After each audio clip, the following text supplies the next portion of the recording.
छात्रा हूँ। मैं एसएसजेडी इंटर कॉलेज फैजुल्लागंज लखनऊ की हूँ। मेरा आज का विषय है नदी प्रदूषण नियंत्रण प्रणाली। हम रहते हैं पर्यावरण में और पर्यावरण का एक प्रमुख भाग है जल, और जल का मुख्य स्रोत है नदियाँ। नदियाँ एक प्राकृतिक संसाधन होने के साथ साथ एक महत्वपूर्ण संसाधन भी है हमारे लिए। हमारे भारत में नदियों का एक महत्वपूर्ण स्थान है। वैसे तो हमारे भारत में कई नदियां बहती हैं, लेकिन मैंने उनमें से कुछ नदियों के बारे में जानकारी इकट्ठा करी है। लेकिन आजकल के समय में जो हमारी नदियां हैं वो काफी ज्यादा प्रदूषित होती जा रही हैं। उनके कुछ मुख्य कारण हैं, जैसे कि गंगा के आसपास जनसंख्या में वृद्धि हो रही है और लोग उसमें कई तरह के लोग उस गंगा जल का कई तरह का प्रयोग करते हैं, जिसकी वजह से वो दूषित होती जा रही है। गोमती में जगह जगह पे हम लोग पंप लगाकर जो उसका भूजल है वो निकालते जा रहे हैं, जिसकी वजह से जो गोमती का पानी है वो काफी ज्यादा कम होता जा रहा है। ऐसी अन्य नदियां हैं जैसे कि नर्मदा, कावेरी और महानदी। इन नदियों के संरक्षण के लिए कुछ योजनाएं चल रही हैं, जैसे गंगा के लिए नमामि गंगे और गंगा सेवा मिशन, गोमती के लिए गो फॉर गोमती और नर्मदा के लिए नर्मदा सेवा मिशन।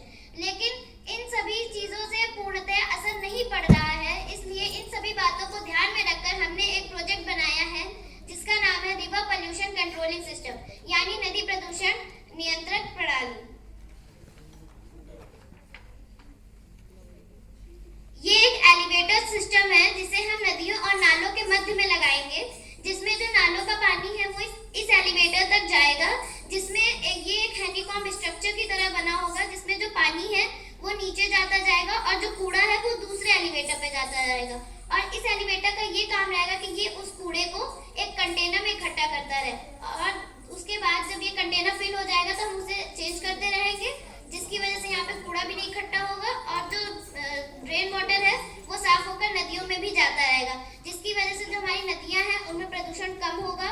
और इसका एक और फायदा भी है कि हम इसे सोलर पैनल के माध्यम से भी चला सकते हैं, जिसकी वजह से जो हमारी इलेक्ट्रिसिटी है उसका भी कंजप्शन नहीं होगा और उसका भी बचत होगी।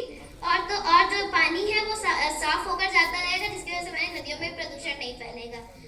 बंद करो नादानियां, अब इन्हें समझने का प्रयास करते हैं। जो दिया है हमें प्रकृति ने, हम उसका धन्यवाद करते हैं। धन्यवाद।